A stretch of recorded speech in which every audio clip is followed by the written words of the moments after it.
نؤمن به ونتوكل عليه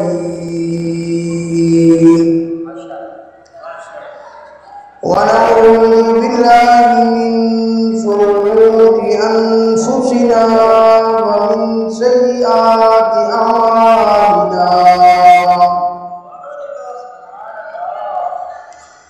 من يهده الله فلا مضل له ومن يضلل فلا هادي له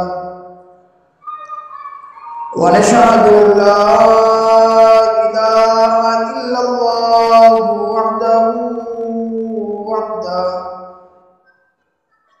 وحده لا شريك له ولا نظير له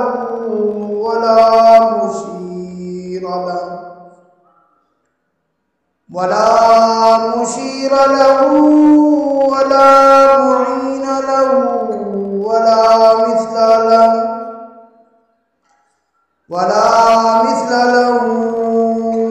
ولا مثال له ونشهد أن سيدنا وسندنا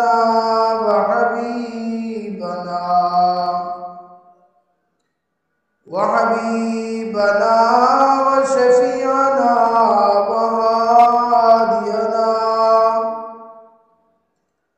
وهادينا ومرشدنا وقائدنا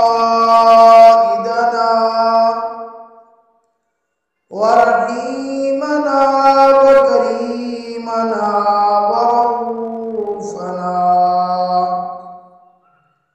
ورؤوفنا وطبيبنا وطبيب قلوبنا وإمامنا وإمام الأنبياء سيد الرسل وخاتم الأنبياء صلى الله تعالى على خير خلقه محمد وعلى آله وأصحابه وأزواجه وذرياته وبارك وسلم تسليما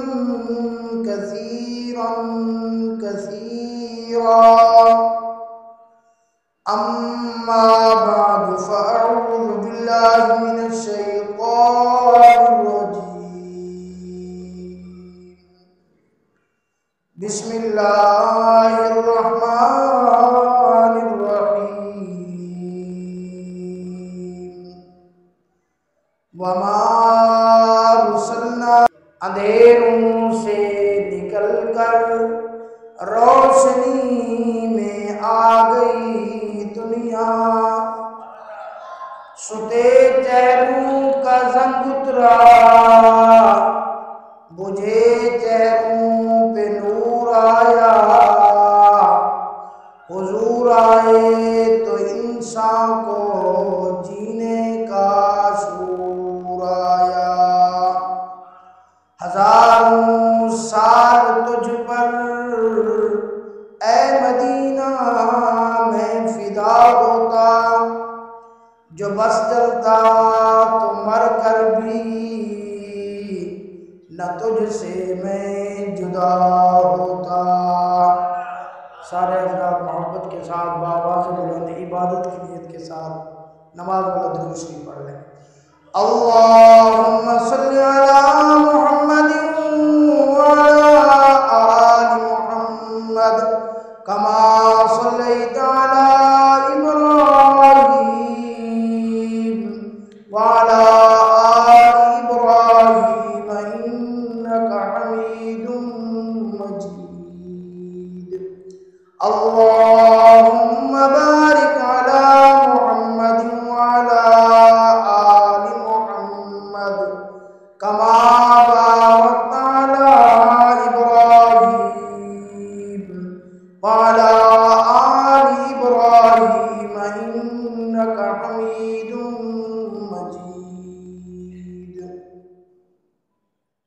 میرے واجب الاحترام دوستوں اور بزرگوں، مجھ سے پہلے ہمارے برادر مکرم خطیب اسلام حضرت اقدس حضرت مولانا حفیظ اللہ طاہر صاحب دامت برکاتہم العالیہ بڑے ہی خوبصورت انداز کے اندر بیان فرما رہے تھے۔ آپ کا ایمان یقیناً تازہ ہو رہا ہوگا، دل تو چاہتا تھا حضرت بیان کرتے رہیں اور ہم سنتے رہے، اور مجھ سے پہلے ثنا خان مصطفیٰ نے بڑے ہی خوبصورت انداز میں نعت شریف پڑھی، بہت ہی خوبصورت انداز میں، لیکن حضرت نے بھی بہت خوبصورت انداز میں بیان فرمایا، ثنا خان مصطفیٰ نے بھی بڑے اچھے انداز میں پڑھا۔ ان کو بھی داد ہے اور آپ کے چپ کرنے کو بھی داد ہے، خاموش ہو کر بیٹھے ہیں۔ بھائی بات یہ ہے کہ کوئی خطیب یا نعت خان اس وقت تک نہیں چل سکتا جب تک مجمع شوق ذوق سے نہ سنے اور سبحان اللہ نہ کہے۔ جب حضرت بیان فرما رہے تھے اتنے خوبصورت انداز میں، مجھے تو یوں لگتا تھا کہ مجمع بیٹھا ہے چاولوں کے لیے، کہتے ہیں مولوی کدو ساڑی جان چھوڑ رہے۔ حضرت خیرات کا بھی انتظام ہے، میٹھے کا انتظام ہے۔ تو بھائی دیکھو بات یہ ہے کہ اگر ہے ذوق تھوڑی سی دیر بات کر لیں گے، اگر ذوق نہیں ہے تو دعا کراتے ہیں اللہ کا خیر سنا۔ تو کیا آپ جاگ رہے ہیں؟ پکی بات ہے، چلو الحمدللہ۔ جو ساتھی جاگ رہے ہیں وہ ہاتھ نیچے رکھیں، جو سو رہے ہیں ہاتھ اوپر کریں۔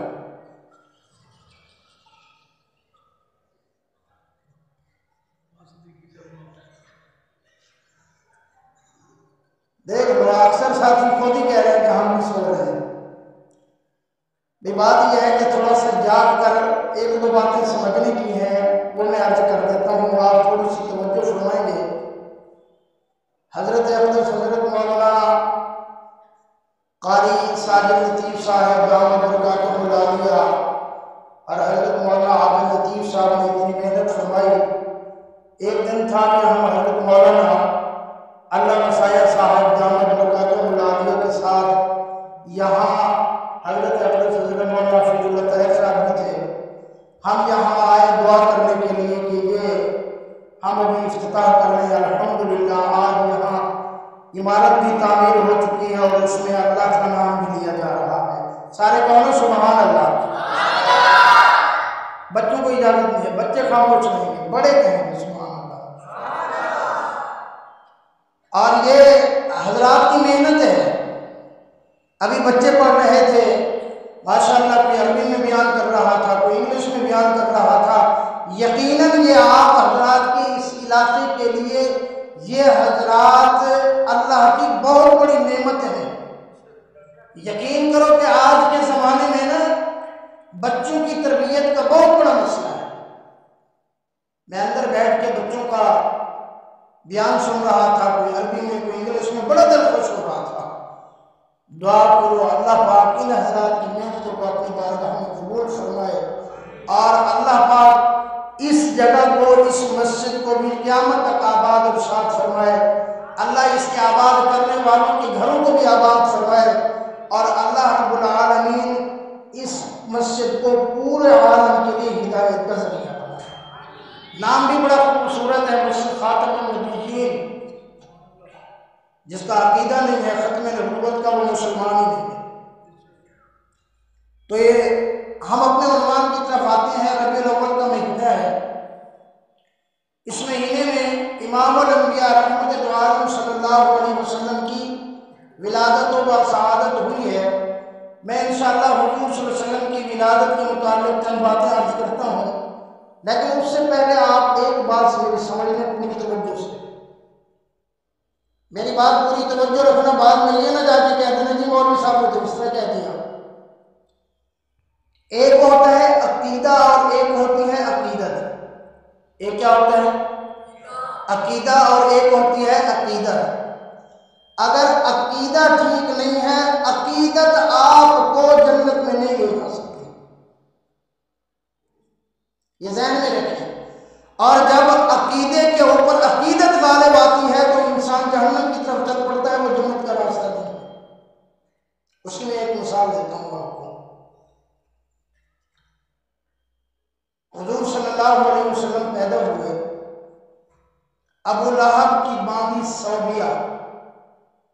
آئی، آ کر کچھ خوشخبری دی. میری بات پوری توجہ رکھنا کہ آپ کے بھائی عبداللہ کے گھر بیٹا ہوا ہے. اس خوشخبری کے اوپر ابو لہب نے صوبیہ کو آزاد کر دیا، لیکن اس کا عقیدہ توحید کا نہیں تھا. محبت کے اندر، عقیدت کے اندر اس نے صوبیہ کو آزاد کیا. حدیث پاک میں آتا ہے کہ اس کی اس آزاد کرنے والی کو ہفتے اور اتوار کے دن اس کے جہنم کے عذاب میں تھوڑی سی تخفیف ہوتی ہے، لیکن وہ ہے جہنم. بات سمجھ آئی؟ ایک طرف ابو لہب عقیدت میں لونڈی آزاد کرتا ہے، اور ایک طرف ابو بکر صدیق کا عقیدہ ٹھیک ہے. ابو بکر صدیق عقیدے کا پکا ہے، عقیدت بھی بے انتہا ہے. تو اللہ کے نبی نے فرمایا کہ صدیق کا جنت میں مقام میرے مقام کے سامنے ہو. اور آج تک اس عقیدے کی بنیاد پر عقیدت بہترین تھی. آج تک روضہ رسول اللہ میں اور اہل سنت والجماعت اور دیوبند کا عقیدہ ہے کہ جہاں حضور آرام فرما ہے، جہاں روضہ رسول اللہ میں حضور سو رہے ہیں، ابو بکر صدیق سو رہے ہیں، سیدنا فاروق اعظم سو رہے ہیں، اس روضہ رسول اللہ کا مقام جنت سے بھی زیادہ ہے. یہ روضہ جنت سے بھی اعلیٰ ہے، یہ روضہ جنت سے بھی اعلیٰ ہے. تو خالی عقیدت ملی ہے ابو لہب سے، اور عقیدے کے ساتھ جو عقیدت ملی ہے یہ ملی ہے ابو بکر صدیق سے. یہ میری بات توجہ سے سننا. آج اگر عقیدت کی بنیاد پر عقیدے کو نکال کر ہم خوشیاں منائیں گے تو یہ ہمیں فائدہ نہیں دیتا روحانی. اور اگر ہم ابو بکر صدیق کے طرز کو لے کر عقیدے کے ساتھ عقیدت منائیں گے، اپنی عقیدت، اپنی محبت کو عقیدے کے تابع رکھیں گے، تو انشاءاللہ اللہ پاک ہمیں بھی روضہ رسول اللہ میں سوئے ہوئے صدیق اکبر کے قدموں کے سب کے جنت کے اندر پہنچ جائیں گے. میری بات سمجھ آئی؟ تو یہ جو ہے نا، خاص کر جتنے بھی مواقع ہیں، عقیدے کا انتہائی خیال رکھنا ہے. کبھی بھی عقیدت عقیدے سے نہ بڑھے. جب عقیدت عقیدے سے بڑھتی ہے پھر انسان اللہ کے نبی کو خدا سے بڑھا دیتا ہے، اولیاء کو نبیوں سے بڑھا دیتا ہے. یہی چیز انسان کو جہنم میں لے جانے کا باعث ہوتی ہے. عقیدے کا انتہائی خیال رکھنا. بہرحال ربیع الاول شریف کا مہینہ ہے. صرف جس رات حضور صلی اللہ علیہ وسلم پیدا ہوئے اس رات کی تھوڑی سی میں آپ کو جھلک دیتا ہوں. ہمارے علماء کرام نے تو حضور کی ولادت و بسعادت کے اوپر، خالی ولادت کے اوپر کئی جلدوں کے اندر کتابیں لکھی ہیں. اور میرے حضور صلی اللہ علیہ وسلم کی ولادت، آقا صلی اللہ علیہ وسلم کی تعریف آج تک کوئی مصنف، کوئی محقق، کوئی مفکر، کوئی شاعر حضور صلی اللہ علیہ وسلم کی تعریف کا حق ادا نہیں کر سکا، اور نہ قیامت تک ادا کر سکے گا. امام الانبیاء رحمت عالم صلی اللہ علیہ وسلم ساری کی ساری دنیا کے لیے، دونوں جہان کے لیے رحمت بن کے آئے. اللہ رب العالمین نے قرآن میں ارشاد فرمایا وَمَا أَرْسَلْنَاكَ إِلَّا رَحْمَةً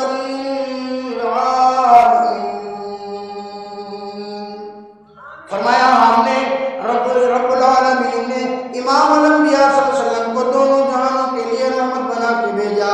سیدہ آمنہ سلام اللہ علیہا فرماتی ہیں کہ میرا بیٹا محمد میرے لیے بھی رحمت بن کے آیا ہے. اللہ اکبر. فرمایا جس دن امام الانبیاء صلی اللہ علیہ وسلم پیدا ہوئے، پیدا ہوتے ہی اعلان کر دیا گیا، فرمایا اس بچے کو مشرق اور مغرب کی سیر کرا دو، شمال اور جنوب کی سیر کرا دو، زمین و آسمان کی سیر کرا دو، ساری کی ساری دنیا جہان کے لوگوں کو بتا دو، لوگوں جو دنیا کا سردار ہے وہ آج اس دھرتی پہ تشریف لائے.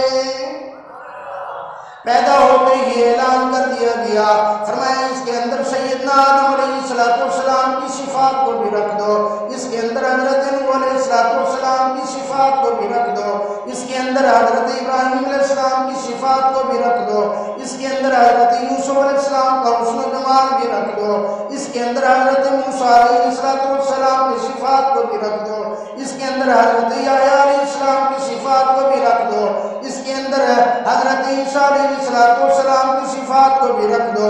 1,24,000 کم و بیش انبیاء علیہ السلام کو اللہ نے جتنی صفات عطا فرمائی تھی، فرمایا ان تمام کی تمام صفات کو امام الانبیاء صلی اللہ علیہ وسلم کی ذات اقدس کے اندر رکھ دو۔ خالی ولادت کے وقت بھی بڑی عجیب عجیب باتیں ہوئی ہیں، بڑی عجیب عجیب چیزیں ہوئی ہیں۔ رات کے وقت امام الانبیاء صلی اللہ علیہ وسلم کی ولادت و سعادت ہوئی۔ عرب کے اندر ایک مشہور رواج تھا، رات کو جس کی ولادت ہوتی تھی، رات کو کسی کو چہرہ نہیں دیکھنے دیتے تھے، رات کے وقت اس کے سر کے اوپر یا اس کے چہرے کے اوپر یا اس کے وجود کے اوپر ایک پرانی ٹھیکری کی، ایک پرانے پتھر کی دیگچی رکھ دیا کرتے تھے۔ وہ دیگچی لے کے آئے، جیسے امام الانبیاء صلی اللہ علیہ وسلم کے اوپر رکھنا چاہیے، وہ 2 ٹکڑے ہو گئی۔ انہوں نے کہا یہ پرانی ہوگی، اور لے کے آؤ، اور لے کے آئے، وہ بھی رکھنے لگے، وہ بھی 2 ٹکڑے ہو گئی، اور لے کے آؤ، وہ بھی رکھنے لگے، وہ بھی 2 ٹکڑے ہو گئی۔ اللہ رب العالمین بتانا چاہتے تھے لوگوں یہ تو وہ دنیا کا سردار ہے، یہ تو وہ جنت کا سردار ہے، یہ تو وہ نوریوں کا سردار ہے، یہ تو وہ انسانوں کا سردار ہے، یہ تو وہ اولین و آخرین کا سردار ہے، یہ تو آدم علیہ السلام سے لے کر قیامت تک آنے والی ساری کی ساری انسانیت کا سردار ہے۔ یہ لوگوں کو ان دیگچیوں سے بچا کر ایک اللہ کا بنانے کے لیے آیا ہے۔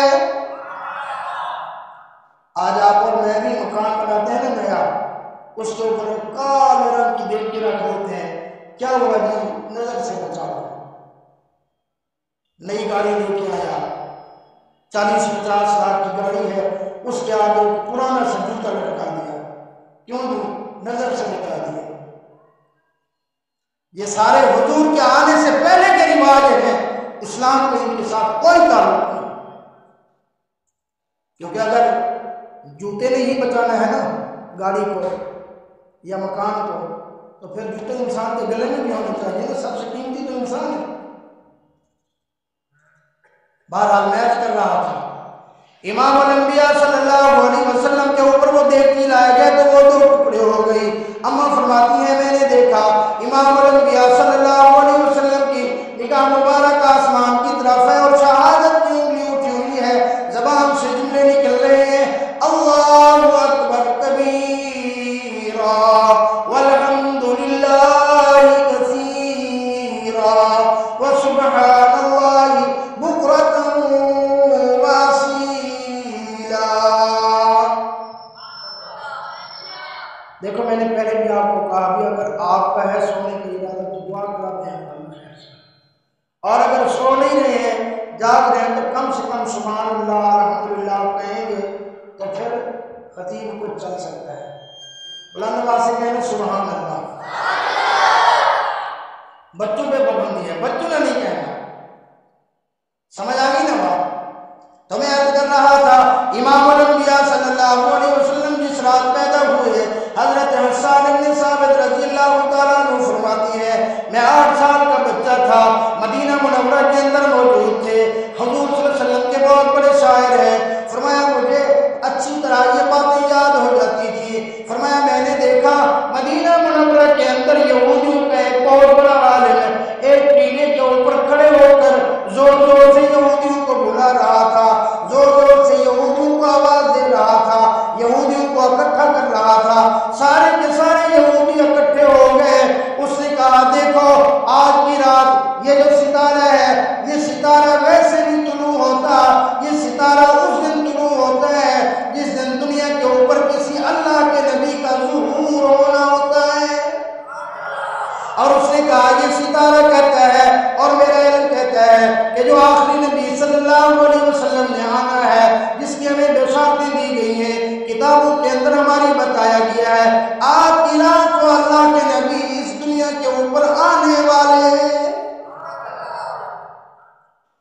اما آمنہ فرماتی ہیں میرا بیٹا میرا لفظی جگر امام الانبیاء صلی اللہ علیہ وسلم جب پیدا ہوئے، پیدا ہوتے ہی ان کے ساتھ ایک نور ظاہر ہوا، اس نور کی اتنی روشنی ہوئی فرمایا جس کی وجہ سے میرے سامنے ساری کی ساری دنیا روشن ہو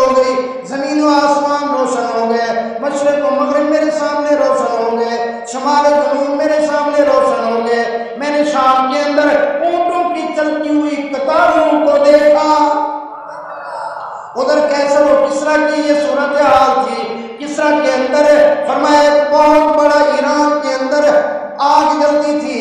اس آگ کی وہ لوگ پوجا کرتے تھے, ہزاروں سالوں سے وہ آگ کی پوجا کیا کرتے تھے.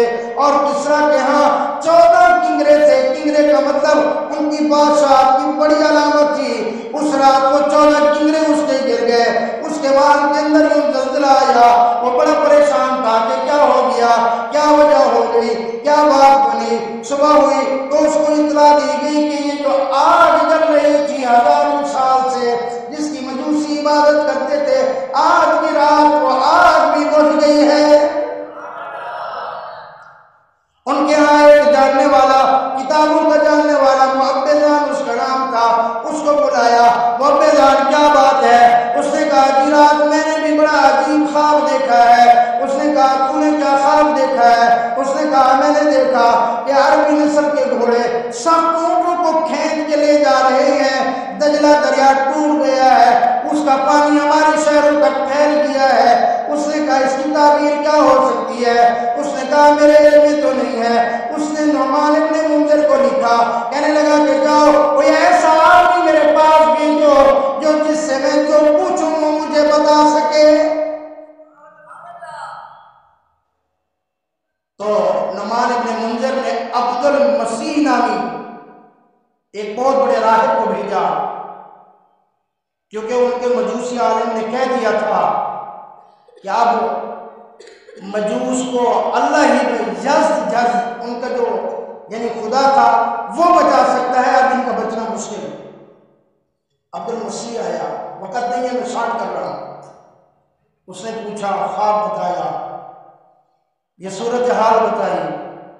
اس نے کہا مجھے تو اس کا پورا علم نہیں ہے, میرا ماموں شام کے پہاڑوں میں رہتے ہیں, عبادت کرتے ہیں, وہ اس کا علم رکھتے ہیں.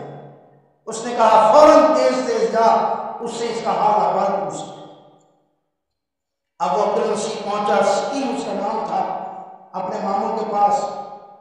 اور جب یہ پہنچا تو وہ مرنے کے قریب تھا, وہ راہب. اس نے جا کر اس کو سلام کیا. اس کی تھکاوٹ, اس کی ہانکنا کانپنا دیکھا تو سکیم نے خود ہی بتا دیا کہ تو فلاں فلاں خواب دیکھ کے آیا ہے, فلاں فلاں حالات ہیں, وہ بتانا چاہتا ہے, آ جا. اس نے کہا کہ اب کسرا کا دور ختم ہونے والا ہے. عرب کا وہ نوجود پیدا ہو چکا ہے. اب اس کے پیدا ہوتے ہی اب ان کا زوال شروع ہو گیا ہے. یہ اس طرح کی باتیں کرتے کرتے سکین فوت ہو گئی. لیکن ایک بات اس نے کہا, اس نے عبد المسیح نے پوچھا مامو جان یہ بتائیے یہ جو سلطنت ہے یہ قائم رہے گی کہ یہ اسی بادشاہ؟ اس نے کہا نہیں, 14 بادشاہ ان کے ہوں گے, 14 بادشاہ کے بعد ان کی شہنشاہیت ختم ہو جائے گی, ان کے علاقوں پر عرب آ کر قبضہ کر لیں گے. وہ فوت ہو گیا. اس نے آ کر بادشاہ کو بتایا تو جب اس کو کہا نا 14 بادشاہ حکمران گزریں گے, اس کو تسلی ہو گئی کہ چلو آگے تو 14 سی پیڑھیاں ہیں, کوئی بات نہیں. 4 سال اس کی حکومت رہی اس شہنشاہ کسرا کی.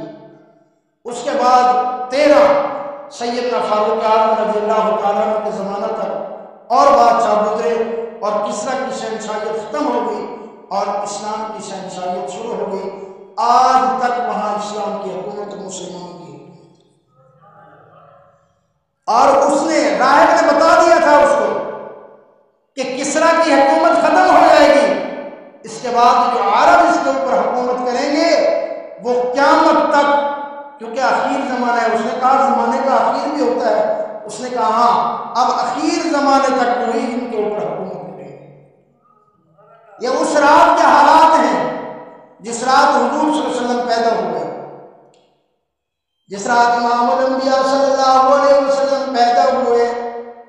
روایات میں آتا ہے فرمایا جتنے بھی بت رکھے تھے بیت اللہ شریف میں سب کے سب اوندے منہ گر گئے.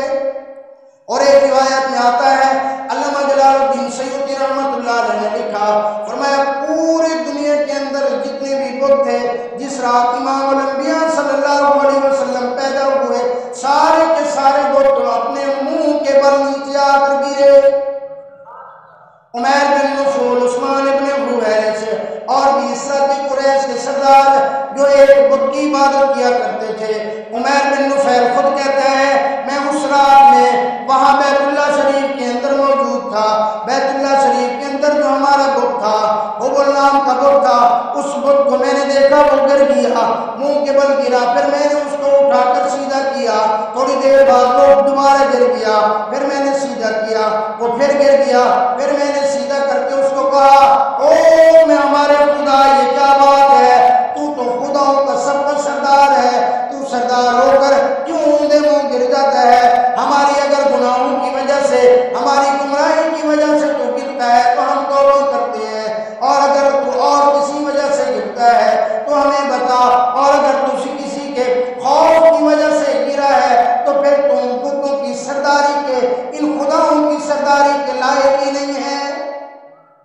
علماء نے لکھا کہ اس بت میں سے آواز آنا شروع ہو گئی، اللہ کے حکم سے اس بت سے آواز آئی. اس نے کہا میری کیا بات کرتے ہو، پوری کی پوری دنیا کے جتنے بت ہیں اب ان کا زوال شروع ہو چکا ہے. آج کی رات ایک نور مولود پیدا ہو چکا ہے، اب اس نور مولود کی وجہ سے پوری دنیا کے سارے بت گر گئے ہیں، اب یہ بت گرتے ہی جائیں گے، اب ان کا زمانہ ختم ہو چکا ہے، اب تو توحید کا زمانہ آئے گا، اب تو اللہ وحدہ لا شریک کا زمانہ آئے گا، اب تو وہ زمانہ آئے گا کہ بلال احد احد کہے گا، کافروں کے اوپر تشدد کریں گے.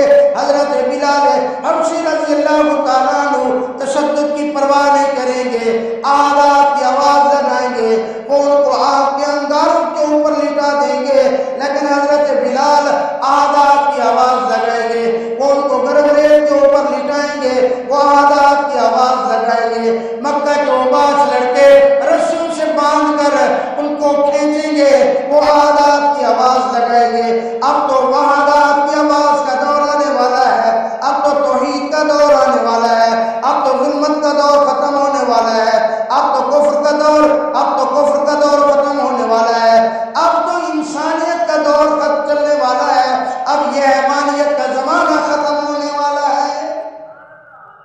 یہ ایک بت سے آواز آئی، اللہ اکبر.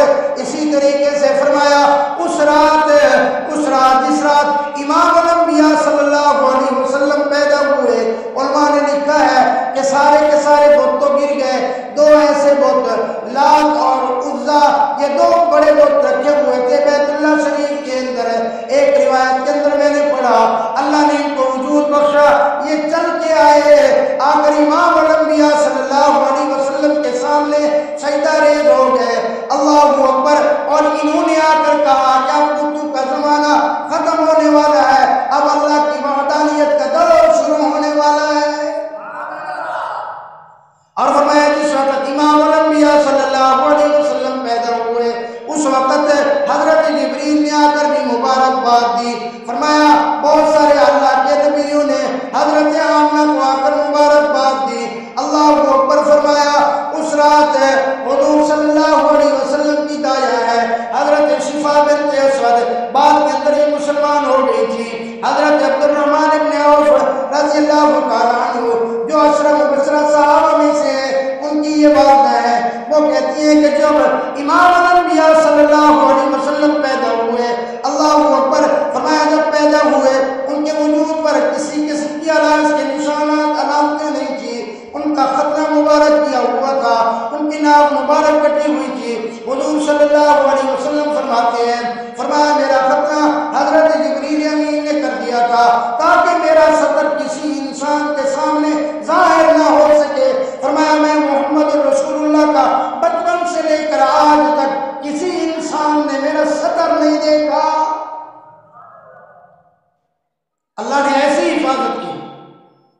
تو اس رات تمام حضرت شفا بنت اسود کہتی ہیں میں نے دیکھا کہ چاند ہے وہ نیچے جھک گیا ہے، ستارے ہیں وہ نیچے جھک گئے ہیں،